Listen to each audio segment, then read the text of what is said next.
গোধূলিতে নামলো আঁধার, ফুরিয়ে গেল বেলা।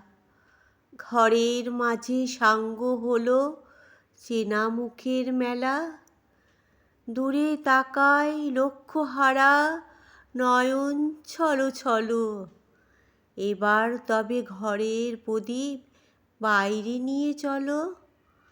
মিলন রাতে সাক্ষী ছিল যারা, আজও জ্বলে আকাশে সেই তারা। পাণ্ডু আঁধার বিদায় রাতের শেষে, যে তাকাতো শিশির সজল শূন্যতা উদ্দেশে। সেই তারকাই তেমনি চেয়েই আছে অস্তলোকের প্রান্তদ্বারের কাছে। অকারণের তাই এই প্রদীপ জ্বালাই আকাশ পানে, যেখান হতে স্বপ্ন নামে প্রাণে।